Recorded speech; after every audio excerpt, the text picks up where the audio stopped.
faz? Ele não faz gestão de tráfego, ele não faz atendimento ao cliente, ele não faz suporte e venda. Eu já fiz tudo isso. Eu, como copy, no começo, já fiz tudo isso. Tudo isso mal. Mas é porque naquela época eu não tinha como chamar gente, então eu tive que aprender a fazer cada uma dessas coisas. Tirando programação e tirando gestão de tráfego, fora apertar botão e impulsionar, todo o resto eu fiz. Eu desenhei página. Um dia desses um aluno mostrou umas páginas que eu tinha desenhado. Eu fiz atendimento a cliente, eu fiz venda no 1 a 1, eu coloquei aluno pra dentro da sala e pra fora, pra dentro da empresa e fora da empresa. Então, já fiz tudo. Mas o ideal é que o copywriter não faça isso. Pessoal, qual é a diferença entre o copywriter e o produtor de conteúdo? O produtor de conteúdo, ele produz o conteúdo que aquela audiência quer assistir. E aqui eu trago o caso do Mena. Imagine o Mena, ele tá falando sobre arquétipos, imagens, se vestir bem, Lady Gaga ser do Satanás.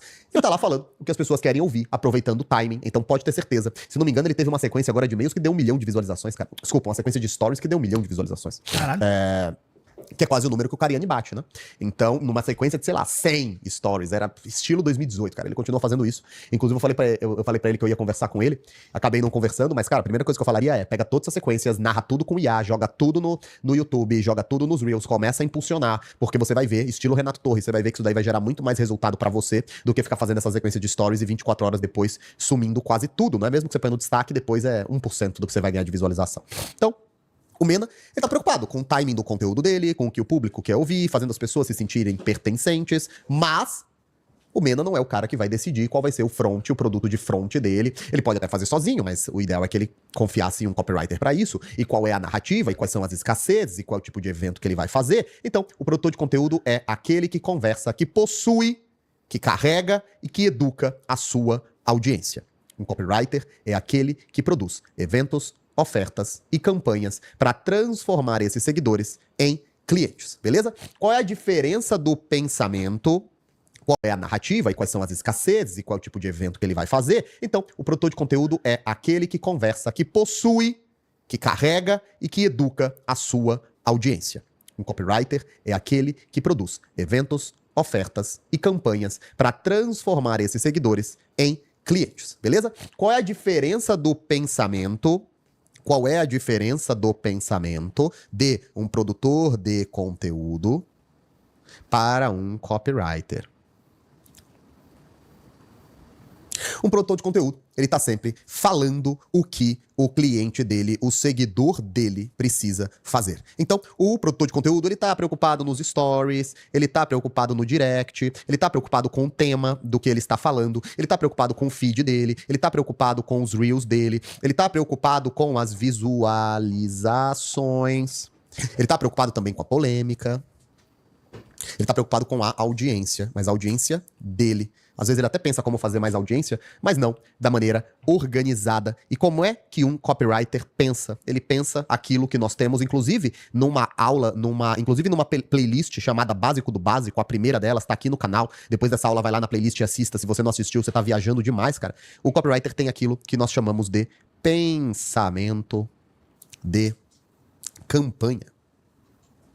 O que significa isso? Significa que o copywriter, quando ele olha para um perfil, ele enxerga 3 coisas. Ele enxerga atração, ou 3 objetivos: atrair, não é? Ele enxerga também, vou pegar outra cor aqui, qualificar, e ele pensa ali, no final, em vender. Então, enquanto o Mena está pensando em qual é o tema que eu abordo, como eu respondo às pessoas, como eu crio polêmica, o copywriter, ele está pensando, cara, como é que eu atraio base nova? Um produtor de conteúdo, ele acha que atrair base nova significa o quê? Postar mais conteúdo que será viralizado. Um copywriter está pensando em quê? Em ações e campanhas de distribuição de vídeos ou de vendas de low ticket para alcançar pessoas que não são aquelas pessoas que seguem ele. O produtor de conteúdo, ele não está preocupado em qualificar as pessoas. O produtor de conteúdo quer que as pessoas que seguem ele gostem dele, sejam parecidas com ele. E o produtor de conteúdo também gosta de produzir o conteúdo dele porque ele gosta. Eu sempre digo, ainda que não existisse Instagram, Carol Cantelli, Lara Nesteruk, a Nath Voza, elas estariam ainda produzindo seus conteúdos. Desculpa, ainda que não desse R$1 mais pra elas, ainda que existisse uma lei divina, Jesus apareceu, apontou para as 3 e disse assim, nunca mais vocês farão um único dinheiro disso daqui. Eu tenho certeza absoluta que elas continuariam postando. Talvez postando menos, talvez sem tanto afã, talvez sem investir tanto, mas assim, continuariam conversando, porque elas gostam do que elas fazem. Já um copywriter, ele está pensando como é que eu qualifico essas pessoas. O que significa qualificar essas pessoas? Significa como é que eu quebro objeções, ofereço esperança,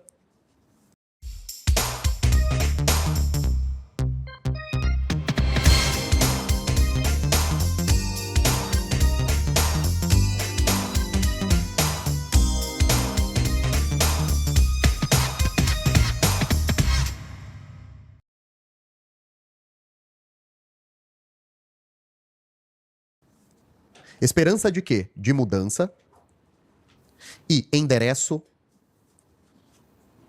para algum lugar. Então, por exemplo, imagine o caso do Mena. O Mena foi lá e fez uma sequência sobre, não é Taylor Swift, é Lady Gaga, e falou que ela é do capeta e deu 1 milhão de visualizações. O que o Mena pensa? Ele pensa, nossa, fui bem. Meu perfil cresceu, ganhei 15 mil seguidores. É bem assim mesmo que o produtor de conteúdo pensa. Ganhei 15 mil seguidores, nossa, estourou isso daqui. Como é que um copywriter está pensando? Ele está pensando, para onde eu levo essas pessoas? Para onde eu levo parte dessas pessoas todas que em algum momento tiveram contato com o meu cliente? E pode ser para uma lista, pode ser para um desafio, pode ser para um evento, pode ser para uma aula paga, como o webinário do Russell. Mas ele está sempre se preocupando em qualificar. E quando ele está se preocupando em qualificar, em seguida ele quer vender. É muito comum você encontrar produtores de conteúdo que passam anos produzindo conteúdo e nunca vendem nada. E não vendem nada porque não querem, porque não sabem que dá para vender, porque não tem esse pensamento técnico de entender que a internet inteira é um funil. Então o que o produtor de conteúdo pensa? Um produtor de conteúdo, ele pensa dessa maneira. Eu quero ter mais seguidores, ou mais visualizações, ou mais engajamento. Cada um tem o seu estilo. Ah, tenho mais seguidores, tenho mais engajamento. Eu faço isso porque eu amo, ou porque eu já me acostumei. Eu gosto da minha comunidade. E eu geralmente fico na minha rede social preferida. Isso é muito comum. O influenciador, ele tem uma rede social que ele gosta e ele fica ali. E essa é a vida dele. E ele fica ali. Enquanto que o copywriter, ele vê a internet assim. Ele pensa, quanto custa? Quanto está custando o lead? Qual é o evento de qualificação que eu vou trabalhar com essa galera? Então pode ser um desafio, pode ser um aulão, pode ser um masterclass, pode ser um webinário, pode ser um lançamento. Então, por exemplo, quem aqui conhece a Sâmia, esposa do Ítalo? Cara, a Sâmia é uma produtora de conteúdo nata. Ela adora. Ela posta lá o conteúdo dela. Ela não é viciada. Você vê que ela não posta tanto assim. Também a mulher tem 8 filhos, né? Mas ela tá lá postando. Ela tá lá postando. Ela tá lá postando. Enquanto aí depois do desafio, vem a pergunta. O que eu vou vender pra esse cara? Eu vou vender algo de 37, eu vou vender algo de 97, eu vou vender algo de 197, eu vou vender algo de 997. O que eu vou vender para esse cara? Enquanto isso, o que é que um coprodutor tá olhando para cá? E aqui tem um copy. O que é que um coprodutor tá olhando quando ele olha para essa fase?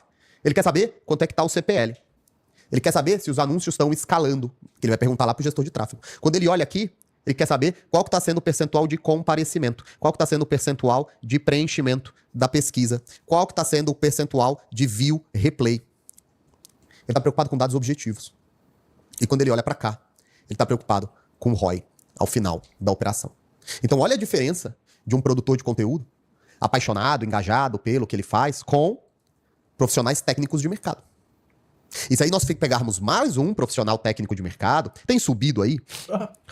Vamos ver. Que tem. Então, gestor de tráfego. Vamos ver se tem subido aí. Tem um delayzinho na... Quantos você acha que tem? Essa é a pergunta.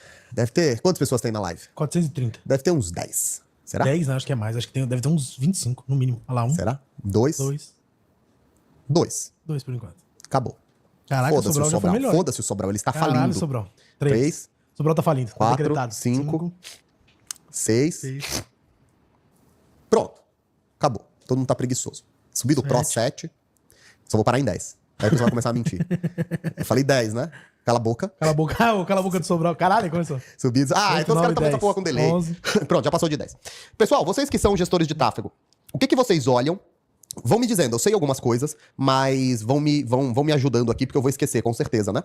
Quando vocês olham pra isso daqui, o que vocês, como gestores de tráfego, pensam? Então eu vou usar um exemplo. Quando você olha a parte da atração, os gestores de tráfego estão olhando conjunto de anúncio, eles estão olhando performance, eles estão olhando custo por lead, eles estão olhando CPM, o que eles estão olhando mais? E aí quando eles vêm pra cá, quando eles olham o desafio, o que eles estão pensando aqui? Nossa, agora o quadro já ficou todo fodido. Quando eles olham aqui pro desafio, o que o gestor de tráfego olha quando ele tá na etapa do desafio? Ele olha o quê? Ele olha... Porque assim, percentual de comparecimento, será que isso é responsabilidade do gestor de tráfego? Eu tô sendo sincero aqui, eu não sou coprodutor. O que o gestor de tráfego tá olhando na hora do evento? Porque eu sei o que o copy tá olhando. E olha que engraçado, eu sei o que o produtor de conteúdo ou influenciador tá pensando. E olha que loucura, diretor. Nessa hora, quando o copywriter tá olhando pra tudo isso, quando o coprodutor tá olhando pra tudo isso, quando o gestor de tráfego tá olhando, olha lá, engajamento, taxa de comparecimento, sabe o que o expert tá pensando? Será que as pessoas gostaram da minha live? Será que o áudio tava bom? Será que as pessoas conseguiram entrar? Será que a página demorou pra carregar? Será que as pessoas aprenderam? Será que deu pra todo mundo tirar dúvidas? Por que apareceu tão pouca gente?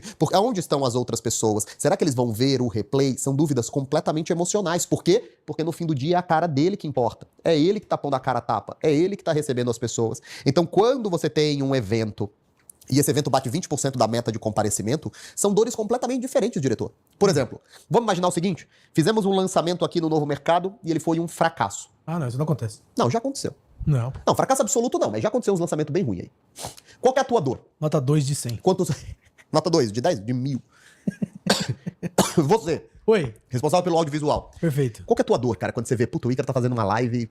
Cara, Cara, se a live caiu, se o áudio tava uma merda, se tava escuro, se o slide não entrou quando tinha que entrar, se o QR Code entrou quando não tinha que entrar. Assim, essas coisas. E quando você já sabe que a live foi mal, ela acabou a transmissão, você sabe que tudo rodou bem da tua parte, mas você sabe que a live tá mal. E fica triste por quê? Quando tudo que eu faço foi bem, mas a live foi mal no sentido de vendas, pô, cara, eu fico triste por causa do todo, né? Porque, pô, não vendeu. Exatamente. O objetivo final O foi Jonatas, ele fica triste por causa do caixa. Sim. Porque ele sabe quanto a gente colocou e quanto vai voltar. E ele sabe que uma parte dessa volta no parcelado, tem todo o fluxo, mas as contas chegam no mês a mês. Ele sabe que no mês que vem ele vai pagar o boleto do Facebook, que os caras deram 60 dias. Minha maior dor é do enquadramento. Já o Júnior, Você é contra. que tá aqui no Perpétuo, já o Júnior, ele tá pensando no quê? Cara, por que não teve gente comparecendo? Como é que eu resgato essas pessoas? Como é que eu faço essas pessoas verem o replay? A dor está sendo porque a máquina não está funcionando. E a minha dor passa a ser, eu como copywriter, eu como expert, caramba, o que os caras vão pensar? Será que eu não consegui atingir o coração deles? Aonde eu não consegui me comunicar? E eu como copywriter começo a pensar, será que o preço era esse? Será que o evento era esse? O designer começa a pensar, puta, será que a página não funcionou direito? O desenvolvedor, será que tá muito pesado? A galera da transmissão, cada um tem uma dor diferente. Então o produtor de conteúdo e o expert, ele tem, eu tô comprando os dois do mesmo jeito, né? Cara, eles têm aspectos mais de vaidade, não de maneira ruim, mas tipo, da proteção da própria imagem. Enquanto que o resto tem outras preocupações mais concretas. Pessoal, vamos falar de... Quer saber como reduzir o custo do seu lead em 5 vezes mesmo em nichos competitivos? Se sim, isso vai te interessar. Time mínimo viável ou equipe mínima viável.